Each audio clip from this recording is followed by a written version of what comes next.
Welcome to Nick kitchen. இன்னைக்கு நாம நிக் கிச்சன்ல மாங்காய் ஊறுகாய் எப்படி செய்யலான்னு பார்க்கலாம். நிறைய பேருக்கு மாங்காய் ரொம்ப பிடிக்கும்.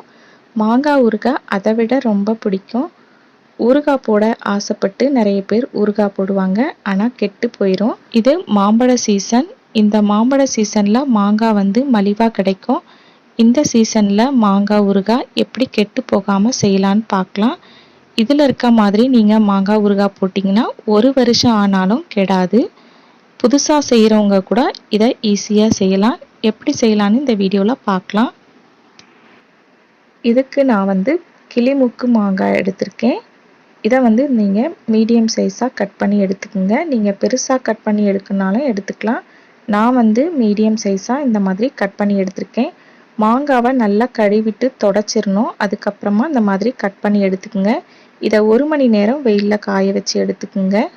வெயில் இல்லைன்னா 1 மணி நேரம் நீங்கள் ஃபேன் காற்றுல காய வச்சு எடுத்தால் கூட போதும். இதில் இருக்க ஈரம் போகிறதுக்காக தான் இந்த மாதிரி காய வச்சு எடுக்கிறோம். இதை 1 மணி நேரத்துக்கு மேலே காய வைக்க வேண்டாம். 3 பெரிய மாங்காய்க்கு 2 கைப்பிடி அளவுக்கு கல் உப்பு எடுத்துக்கோங்க. இது சரியாக இருக்கும். இதை மிக்சியில் அரைச்சி எடுத்துக்கோங்க. கட் பண்ண மாங்காவை மசாலா மிக்ஸ் பண்ணுறதுக்காக ஒரு பாத்திரத்துக்கு மாற்றிக்குங்க. இதில் 30 கிராம் தனி மிளகாத்தூள் சேர்த்துக்குங்க. இது கூட அரைச்ச கல்லுப்பையும் சேர்த்துக்குங்க.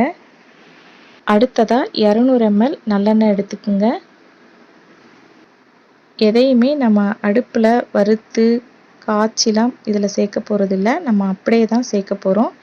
இந்த மாதிரி செய்யும் போது ஊறுகாய் நல்லா டேஸ்ட்டாக இருக்கும். இப்போ சேர்த்த பொருட்கள் எல்லாத்தையுமே ஈரமில்லாத ஒரு கரண்டியால் நல்லா மிக்ஸ் பண்ணி விட்டுக்குங்க. ஊறுகாய் மிக்ஸ் பண்ணுற பாத்திரம், கரண்டி இப்படி எதுலேயுமே ஈரம் இருக்கக்கூடாது. ஈரம் இருந்தால் நல்லா தொடச்சிட்டு காய வச்சுட்டு கூட மிக்ஸ் பண்ணிக்கோங்க.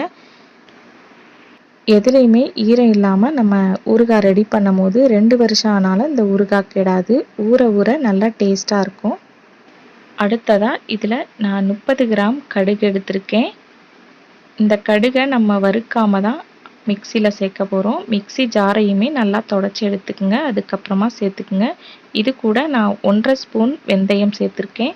இதை நல்லா பவுட்ரு பண்ணி எடுத்துக்குங்க. இந்த மாதிரி மிக்சியில் அரைச்ச கடுகு வெந்தய பொடியை மீதி வைக்காமல் அப்படியே சேர்த்துக்குங்க. அடுத்ததாக இது கூட 1/2 ஸ்பூன் மஞ்சள் தூள் சேர்த்துக்குங்க. இதில் நான் பெருங்காயம் சேர்க்குறதா இருந்தால் 1 ஸ்பூன் சேர்த்துட்டு நல்லா மிக்ஸ் பண்ணி விட்டுக்குங்க. எல்லா இடத்துலையும் மசாலா பிடிக்கிற மாதிரி நல்லா கலந்து விட்டுக்குங்க. ஊறுகாவை நல்லா மிக்ஸ் பண்ணி விட்டாச்சு. இது சில்வர் பாத்திரன்றதுனால நான் ஒரு பிளாஸ்டிக் டப்பாக்கு இதை மாற்ற போகிறேன். உங்ககிட்ட பீங்கான் ஜாடி, கண்ணாடி பாட்டில் இருந்தால் அதில் சேர்த்துக்குங்க. இந்த ஊறுகாவை நான் நைட் கட் பண்ணி மிக்ஸ் பண்ணி வச்சுருக்கேன். மறுநாள் காலையில் பார்ப்போம் எப்படி இருக்குன்னு. இப்போ பாருங்கள், ஊறுகாய்க்கு மேலே கொஞ்சமாக எண்ணெய் இருக்குது. இதை நம்ம வெயிலில் ஒரு 2 நாள் காய வச்சு எடுத்துக்கலாம். அப்போ தான் இதில் இருக்க எண்ணெய் நல்லா பிரிஞ்சு வரும். 2 நாள் வெயிலில் 2லேருந்து 3 மணி நேரம் காய வச்சு எடுத்துக்கோங்க, போதும். இப்போ பாருங்கள், ஊறுகாய்க்கு மேலே எவ்வளோ எண்ணெய் பிரிஞ்சு வந்திருக்குன்னு. ஊறுகாய் போட்டு இது 3ஆவது நாள். மசாலாவில் மாங்காய் நல்லா ஊறியிருக்கு பாருங்கள். இது சாப்பிடவுமே ரொம்ப டேஸ்ட்டாக இருந்துச்சு. மாங்காய் எடுக்கிற ஸ்பூன்லேருந்து எல்லாமே நீங்கள் தண்ணி படாமல் பார்த்துக்குங்க. இடையில மாங்காய் கெடுற மாதிரி இருந்தால் மறுபடியும் வெயிலில் காய வச்சு எடுத்துக்குங்க. ஊறுகாய் கெட்டு போக வாய்ப்பில்லை. இந்த மாங்காய் ஊறுகாவை ஃப்ரிட்ஜில் வைக்கணும்னு இல்லை, வெளியவே வைக்கலாம். ஒரு ஏர்டைட் பாட்டிலில் வச்சு க்ளோஸ் பண்ணிடுங்க. கெடவே கெடாது. ஊறுகாவே இது வரைக்கும் போட தெரியாதவங்க கூட இந்த மாங்காய் ஊறுகாவை ஈஸியாக போடலாம். நீங்களும் உங்கள் வீட்டில் இதே மாதிரி டேஸ்டான மாங்காய் ஊறுகாவை செஞ்சு பாருங்கள். கடையிலலாம் வாங்க வேண்டாம்.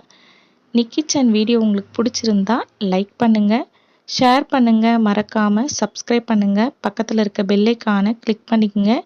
எப்படி இருக்குன்னு எனக்கு கமெண்ட்ஸில் சொல்லுங்கள். அடுத்த ஒரு நல்ல ரெசிப்பியில் நான் உங்களை சந்திக்கிறேன். இது வரைக்கும் ஆதரவு தந்த அனைத்து நண்பர்களுக்கும் நன்றி.